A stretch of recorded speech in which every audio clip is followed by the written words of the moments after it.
Assalamualaikum warahmatullahi wabarakatuh. Nama saya Aprilia Severianti, nomor absen 7, kelas 12 IPS 1.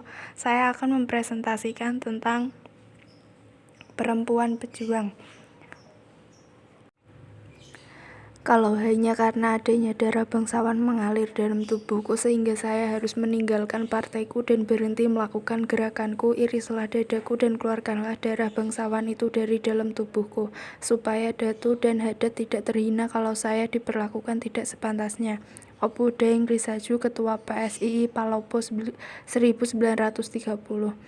Itulah penggalan kalimat yang diucapkan Opu Daeng Risaju, seorang tokoh pejuang perempuan yang menjadi pelopor gerakan Partai Sarekat Islam yang menentang kolonialisme Belanda waktu itu. Opu Daeng Risaju ketika kecil dikenal sebagai Famajah. Ia dilahirkan di Palopo pada tahun 1880 dari hasil perkawinan antara Opu Daeng Mawelu dengan Muhammad Abdullah Tobarengseng. Nama Opu Daeng Risaju merupakan simbol kebangsawanan kerajaan Luwu.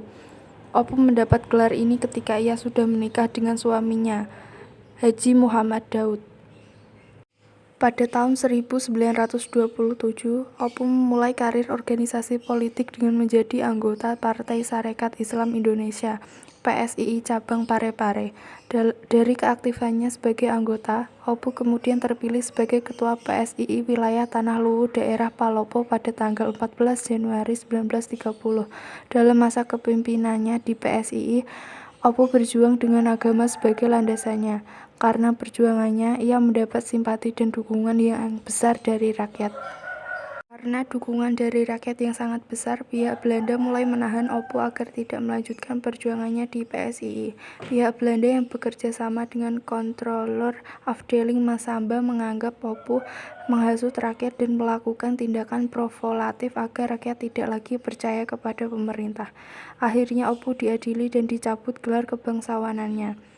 Tidak hanya itu, tekanan juga diberikan kepada suami dan pihak keluarga Opu agar menghentikan kegiatannya di PSII. Setelah berbagai ancaman dari pihak Belanda untuk Opu agar ia menghentikan kegiatan di PSII, Opu akhirnya dipenjara selama 14 bulan pada tahun 1934. Opu kembali aktif pada masa revolusi. Opu dan pemuda Sulawesi Selatan melawan Nica yang kembali ingin menjajah Indonesia. Karena keberaniannya dalam melawan Nica, Opu menjadi buronan nomor 1 selama Nica di Sulawesi Selatan. Akhirnya Opu pun tertangkap di Lantoro sehingga ia dibawa ke Watampone dengan berjalan 40 km. Akibatnya penyiksaan dari Belanda dan Ketua Distrik Bajo saat itu, yang menjadi tuli dan dijadikan tahanan luar.